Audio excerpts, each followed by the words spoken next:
Hello guys, welcome back to another video. I hope তোমরা সকলেই খুব ভালো আছো, আমিও খুব ভালো আছি। ঘরে স্নান কাজ পুজো সব কমপ্লিট, রেডি হয়ে চলেছি আমইপাড়া মায়ের মন্দিরে। দুপুরে কোনো কিছুই খাইনি, যদি মায়ের কৃপা হয় তবে মায়ের ভোগ প্রসাদ খেয়ে নেব সেখান থেকে। কালী পুজোর ব্লগ আমি এখন দিচ্ছি বন্ধুরা, কিছু করার নেই। আমি বেশ কদিন আউট অফ নেটের বাইরে ছিলাম, কোনো ভিডিও ছাড়তে পারিনি। এই ভিডিওগুলো যত্ন সহকারে আমি আমার গ্যালারিতে রেখে দিয়েছিলাম তোমাদের জন্য। না ছেড়ে কী করে হবে বলো? কালী পুজো শেষ হয়ে চলে গেলেও মায়ের মহিমা কখনো শেষ হয় না, তাই কষ্ট করে ভিডিওগুলো দেখো, ভালো লাগবে। আর ভালো লাগলে লাইক শেয়ার সাবস্ক্রাইব করে পাশে থেকো, আর পাশে থাকা বেল আইকনটি প্রেস করো। আমার চ্যানেলের অল নোটিফিকেশন তোমরা সবার আগে পেয়ে যাবে। কালী নামের সঙ্গে মিশে থাকে ভয় ভক্তি। একাধারে তিনি সংহারের দেবী, অন্যদিকে স্থিতি সৌভাগ্যের প্রতীক। আমইপাড়া বুড়িমা কালী মন্দির মুর্শিদাবাদের প্রাচীন এবং প্রসিদ্ধ কালীক্ষেত্রগুলির একটি। এখানে তন্ত্রের সাথে মিশেছে ভক্তি, রহস্যের সাথে মিলেছে ইতিহাস। আমইপাড়া এই কালীপীঠ প্রথম কে প্রতিষ্ঠা করেছিলেন সেই বিষয়ে সঠিক তথ্য পাওয়া যায় না। মধ্যযুগে এক পরিব্রাজক তন্ত্র সাধক এখানে মাতৃ সাধনা করতেন। তিনি চলে যাওয়ার পর ডাকাত সর্দার রঘু ডাকাত এখানে নরবলি দিয়ে কালী পুজো আরম্ভ করেন। তিনি এখানে পঞ্চমুণ্ডির আসনও স্থাপন করেছিলেন। মনে রাখতে হবে, মধ্যযুগের অত্যাচারী সুলতানি নবাবী শাসনের বিরুদ্ধে যারা বিদ্রোহ করেছিলেন তারা প্রায় সকলেই ডাকাত তকমা পেয়েছেন। সেই তালিকায় ভবানী পাঠক, বেনি রায় থেকে চিতে ডাকাত সকলেই আছেন। এদের প্রায় সকলেই মা কালীর পুজো করতেন এবং মায়ের কাছে অত্যাচারীদের বলি দিতেন। আমইপাড়ায় মন্দিরের পিছনের পুকুর সংস্কারের সময় প্রচুর পুরনো নরকঙ্কাল পাওয়া গিয়েছিল। সম্ভবত এই রঘু ডাকাতও একইভাবে নরবলি দিয়ে মা কালীর পুজো করতেন। রঘু ডাকাতের পর আমইপাড়া বুড়ো কালীর পুজো ধরেন স্থানীয় এক ব্রাহ্মণ ও তার মা, কিন্তু হঠাৎই মৃত্যু হয় ওই ব্রাহ্মণের। তারপর বহুদিন মা কালীর মন্দিরে কোনো পূজারই ছিল না। জনশ্রুতি আছে যথাযথ নিষ্ঠা এবং ভক্তি না থাকায় অনেক পূজারী এখানে মায়ের পূজা করতে এসে প্রাণ হারিয়েছিলেন। তারপর মৃত ব্রাহ্মণের মা আমইপাড়া বুড়ি কালীর পুজোর জন্য অনুরোধ জানান ভট্টপাড়ার ব্রাহ্মণ কৈলাসচন্দ্র ভট্টাচার্যকে। তিনি স্বেচ্ছায় পুজো করতে রাজি হন। যদিও কৈলাসচন্দ্র ভট্টাচার্য জানতেন এর আগে যারা পুজো করেছে তাদের সকলের ক্ষতি হয়েছে, তবুও তিনি প্রতিজ্ঞা করেন, এই আসনে মায়ের পূজা করতে গিয়ে যদি আমার মৃত্যু আসে তবুও আমি বিচলিত হব না। সাধক কমলাকান্তের ভাষায়, জয় কালী বলে যদি আমার প্রাণ যায়, শিবত্ব হইব প্রাপ্ত কাজ কি বাড়ানো সীতাই। আনন্দরূপিণী কালী কালীর অন্তকে বা পাই, কিঞ্চিত মাহাত্ম্য জেনে শিব পড়েছেন রাঙা পায়। মায়ের মহিমা সত্যিই আমাদের বোঝার সাধ্য নেই। কৈলাসচন্দ্রের এই ভক্তিতে মা বুড়ি কালী প্রসন্ন হয়েছিলেন। তিনি পুজো করার পর থেকে আর কোনো বিপদ ঘটেনি। সেই কৈলাসচন্দ্র ভট্টাচার্যের বংশধররাই এখন মায়ের পূজারী। আমইপাড়ার নামটি নিয়ে বিভিন্ন মতামত আছে। একটি মত অনুসারে যারা পেশাগতভাবে ভেড়ার লোমের ব্যবসা করেন তাদের আমই বলা হয়। এই অঞ্চলে তাদেরই বসবাস ছিল এবং সম্ভবত মায়ের এই পীঠ তারাই প্রথম রক্ষণাবেক্ষণ করা আরম্ভ করেছিলেন। আমইপাড়ার বুড়ি কালী সম্বন্ধে বলা হয়, মুর্শিদাবাদের উত্তর অংশের জিয়াগঞ্জ সংলগ্ন এলাকায় 3 বোন কালী আছেন। একজন জিয়াগঞ্জের সিদ্ধেশ্বরী কালী, দ্বিতীয়জন জিয়াগঞ্জ সদরঘাটের কালী এবং তৃতীয়জন আমইপাড়ার বুড়ি কালী। কোনো কোনো মতে এরা আসলে 7 বোন। প্রাচীনকাল থেকে একাধিক তন্ত্রপীঠে মাতৃকার বিভিন্ন রূপের মণ্ডল রচনা করে উপাসনার রীতি প্রচলিত আছে। হরপ্পার যুগে মায়ের 2 রূপ উষা ও নিশাকে 2 বোন বলে ভাবা হতো। এই 3 বোন বা 7 বোন কালীর মধ্যেও মাতৃ সাধনার সেই আদি অধ্যায়ের স্মৃতি মিশে আছে। খুব সম্ভবত অতীতের সেই পরিব্রাজক সাধক অতীতের জিয়াগঞ্জ অঞ্চল জুড়ে ছড়িয়ে থাকা 3 বা 7টি মাতৃপীঠের মধ্যে একটি পুনরুদ্ধার করেছিলেন এই আমইপাড়ায়।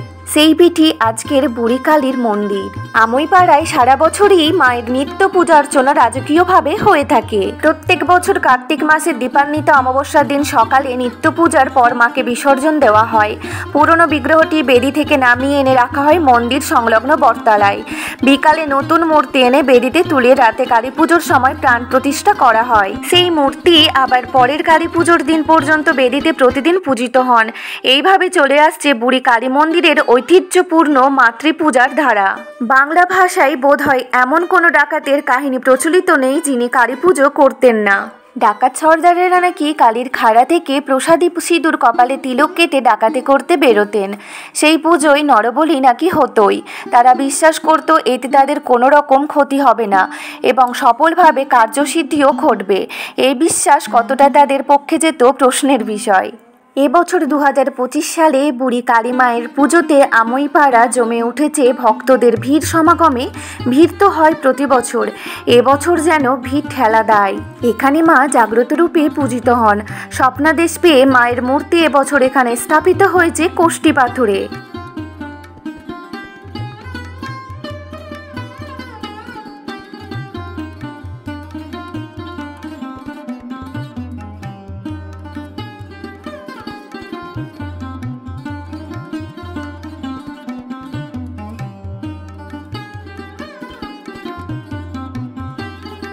এখানে সারা বছরই জাঁকজমক মেনে পুজো হয়, কিন্তু বলি প্রথা এখন বন্ধ হয়ে গেছে।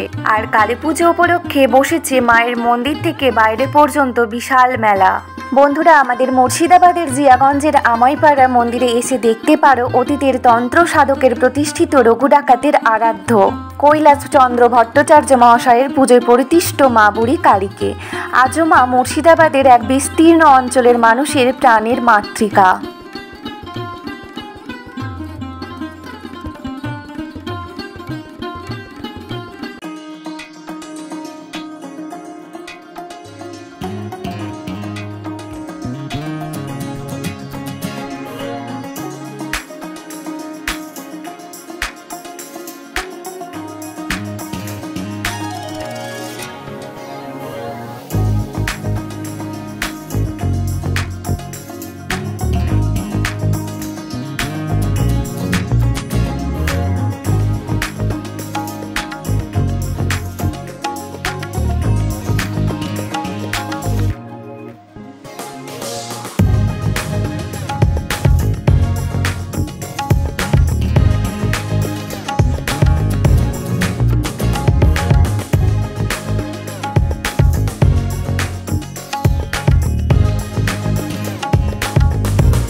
বুড়ি কালীমাতা ঠাকুরানীর দর্শন করে মায়ের পুজোর প্রসাদ ভোগ খেতে চলে এসেছি পাশের প্যান্ডেলেই। নানান দিক থেকে আসা ভক্তগণ এখানে বসে মায়ের প্রসাদ সেবন করছে।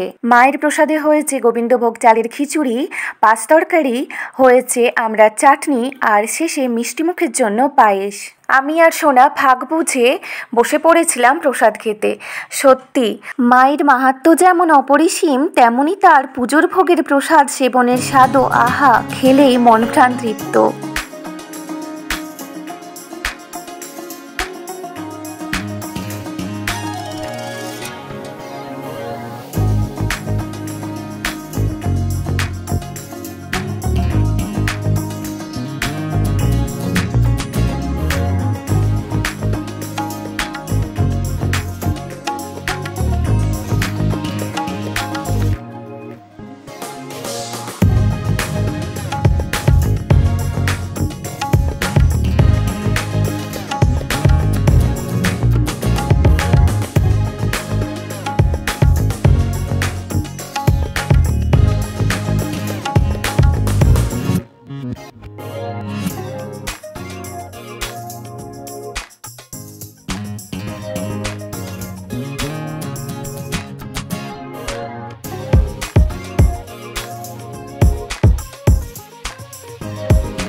বন্ধুরা দুপুরবেলা তো মায়ের দর্শন তোমাদের করিয়েছি, তার সঙ্গে প্রসাদও সেবন করেছি।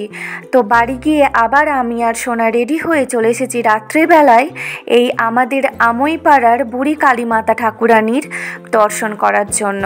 তো বন্ধুরা তোমরাও দর্শন করে নাও রাতের লাইটিংয়ের ঝলকানিতে কেমন রূপে ফুটে উঠেছে আমাদের এই আমইপাড়ার বুড়ি কালীমাতা ঠাকুরানীর দৃশ্য, তার সঙ্গে মেলার চমকানি। ভিড় ঠেলে আমি আবারও রাতের বেলা তোমাদের কাছে ভিডিও করে শেয়ার করব বলে চলে এসেছি আমইপাড়ায়। তো তোমরা দেখে নাও, মায়ের দর্শন করে নাও, তার সঙ্গে মেলাটাও তোমরা দেখে নাও। সো বন্ধুরা আজকের মতো এখানেই আমি ভিডিওটি শেষ করলাম, দেখা হবে পরের ব্লগে। তো বন্ধুরা তোমরা সকলেই সুস্থ থেকো, ভালো থেকো, নিজেদের শরীরের যত্ন নিও, অলওয়েজ হ্যাপি থেকো।